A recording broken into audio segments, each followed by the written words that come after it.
Serrano, essa correção aí que está sendo feita, você imagina idealmente que ela consiga apurar o que assim de mais importante, do mais importante para o menos importante, sendo mais específico? Não tem mais importante aí. Eu acho que o que me chamou a atenção não é um fato em si, tem lá uma série de denúncias, isso está sendo posta a público aos poucos. É a reação, quer dizer, é tirarem um juiz por essa acusação, é o que eu tentei falar, não é que eu estou admitindo a acusação, teve gente na internet que falou, o advogado está admitindo então que a acusação... Não, estou dizendo, é um tipo de defesa no direito que chama ad argumentandum tanto, a expressão em latim. Eu admito só para argumentar. Então, fala, mesmo que seja verdadeira a acusação, vão tirar um juiz sem direito de defesa, sem processo administrativo por isso? Claro que não deve ser feito isso. Então, qual a razão de terem tirado? É que tem outra razão. Tem coisa escondida aí para terem tirado ele desse jeito. A razão real não é a denúncia que foi feita. A razão real são as apurações que ele começou a abrir.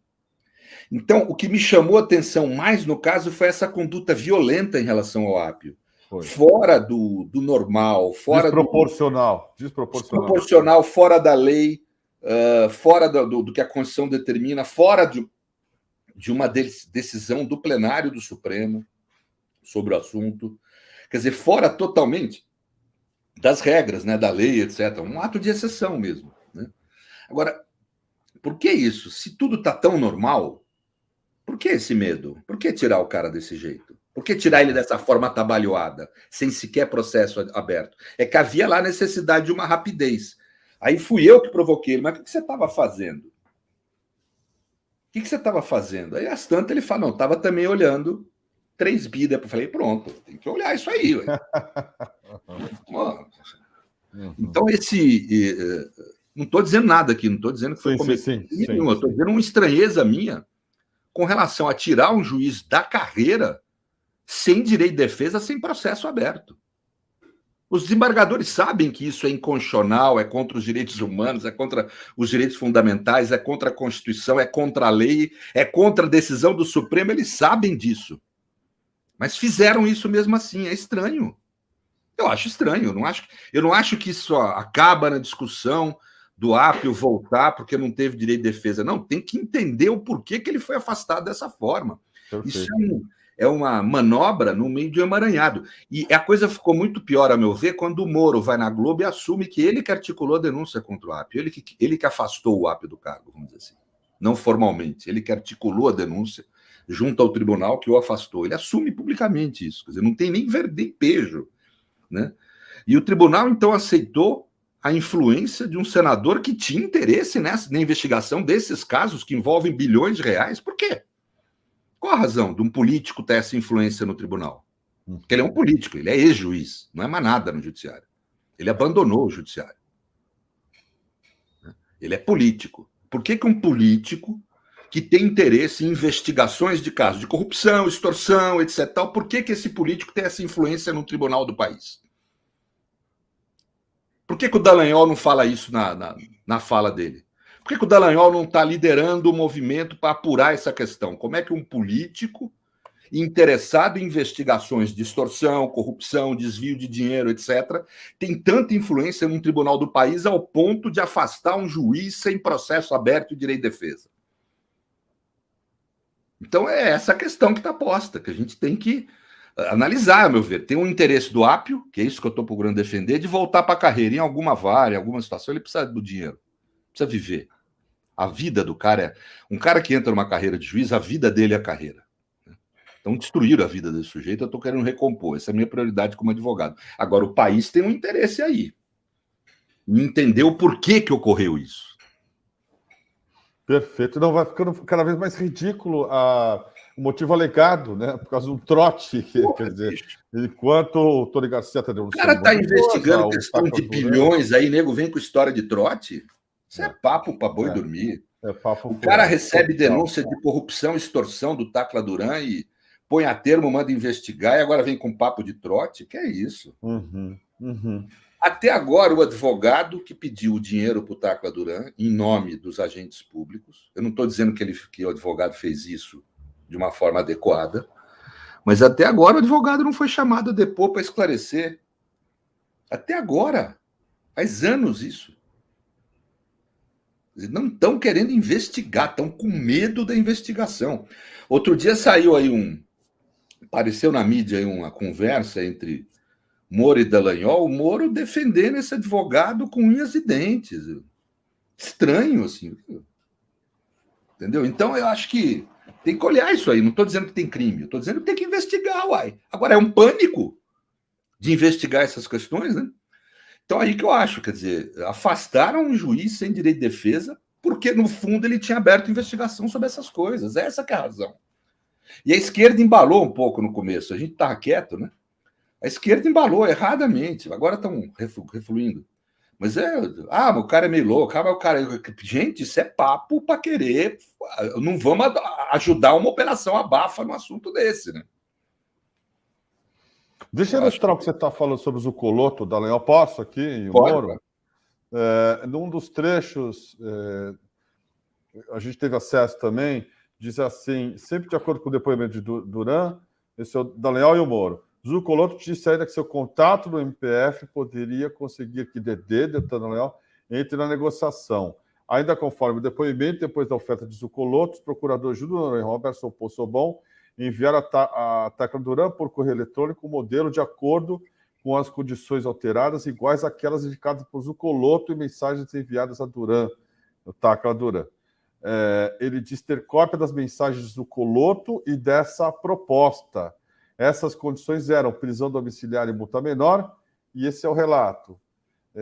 E aí o Deltan fala sobre isso com o Moro, diz assim, acabei de ver agora no Facebook que vocês são amigos no Face. O que mais me preocupa, diz o Deltan, é que isso tem um potencial de escândalo por causa dessa sunguinha V que está usando. Ele tira um sarro da sunga do Zuccolotto, manda uma foto. Ok, já falei com Lima, em januário respondi a Bérgamo, diz o Moro. O Zuccolotto é um bom amigo e está Clemente. Da sunga era outra época. Conseguiu isso no Facebook de quem? Meu, aí o Deltan diz assim, que era no Facebook do Moro. Deltan, tá, Clemente, é muito. Meu receio é o potencial danoso da mentira. Se for contra você, é mais fraca. Mas se for contra mim, não tem a mesma credibilidade pública que você tem. Então, tenho preocupações com o desgaste. Com outros ataques me acostumei, mas esse é muito baixo. Deltan, do Facebook dele, isso não sou nem amigo dele no Face, está lá aberto. O maior risco é a G Magazine descobrir. Moro, esse negócio do Zuccolotto é uma completa mentira, ele é um amigo próximo e só atua na área trabalhista. Se ele tiver documentos é porque forjou, mas duvido que tenha. Olha que interessante isso. Vamos lá. Olha como é mentiroso o papo do Moro. Ele só atua na área trabalhista, mas o Zuccolotto atuou nesse caso criminal. Perfeito.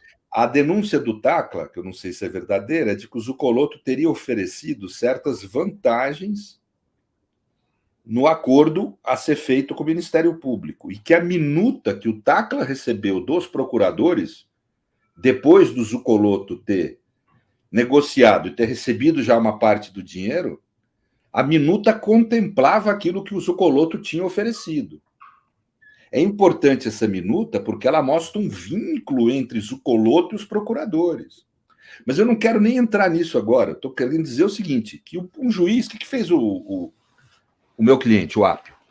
Ele ouviu essas coisas, tomou a termo, que é o que deve, é obrigação de um juiz, quando recebe uma denúncia dessa, fazer o que o Tacla fez, fazer o que o Apio fez. Pegou o Tacla, tomou a termo que ele estava falando, ou seja, pôs por escrito, falou, você topa assinar por escrito o que você está me falando? Para ver se a denúncia é consistente. O Tacla topou, ele tomou para ter, mandou investigar. Ele fez isso. Ele não mandou prender ninguém como o Moro fazia. Ele não mandou grampear ninguém como o Moro fazia. Ele não mandou fazer busca e apreensão para fazer festa e espetáculo na casa de ninguém. Ele só mandou abrir uma investigação. Pronto. Ele é afastado do cargo sem direito de defesa. Vejam que absurdo isso. Gente, isso é inimaginável num país minimamente civilizado. E até agora a situação pessoal dele não foi recomposta pelo judiciário. Ele não voltou para cargo nenhum. Então, é de surpreender. A acusação não é pequena. O Moro fala, ele é advogado trabalhista. Então, o que ele estava fazendo negociando uma delação criminal com o Ministério Público? Pois é. O que o advogado trabalhista faz negociando uma dela? Por que não era um criminalista? O Moro falou aí nessa fala da spoofing, falou que ele é um advogado trabalhista. O que ele estava se enfiando nisso? Né? E pior, negociando um assunto na Operação Lava Jato sendo sócio da esposa de Moro. Gente, isso é estranho. Desculpe, não tem que investigar mesmo.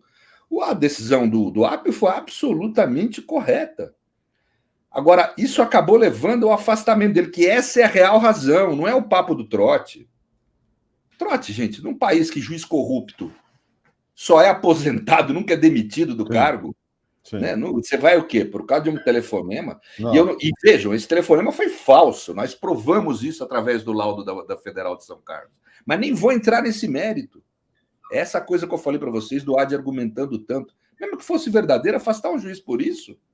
Um juiz que está à frente, que determinou apurações tão importantes quanto essas aí, então, é óbvio que isso tem um equívoco. Agora surgiram as denúncias desse Tony Garcia. É um picareta. Pode até ser, mas picareta fala de picareta, né? E tem que ouvir o picareta e mostra as provas. O Moro falava isso. O que é a justificação dele para as delações? Né? É criminoso, entregando criminoso para ter benefício. Pois é isso mesmo. Né? Quer dizer, então não tem. É assim que as coisas são apuradas, não é? Moro não falava isso? O cara da quadrilha resolve falar, né? Vamos ouvir. Claro, não, isso é argumento do Moro na época da Lava Jato. Qual o problema quando é contra ele? Se esse é o método, né? Então, eu acho que essas coisas precisam ser vistas, né? Além disso, tem essas questões, né, esses acordos de delação e de leniência com cláusulas estranhas. Não estou dizendo que tem nada de necessariamente criminoso, precisa apurar. Né? Os recursos, para onde foram destinados, precisa ter um mecanismo de auditagem disso. Estou dizendo que tem nada de crime, não. Auditar, ver para onde foi. Então, são coisas muito simples, no fundo, coisas banais. É investigação. Recebeu uma denúncia, investiga. Tem lá o negócio de dinheiro público, tem que ter auditagem automática, porque é dinheiro público. Mas são coisas muito simples. Puseram em pânico a turma ao ponto de afastar um juiz sem direito de defesa, sem sequer processo aberto. Vejam que coisa trágica. Então, não dá para nós, progressistas, ficar apoiando esse afastamento. Porque as razões reais não são as apontadas, é evidente que não. Agora as coisas estão surgindo, para ele é bom isso, eu acho. Está surgindo aí o porquê que ele foi afastado, no fundo. Né?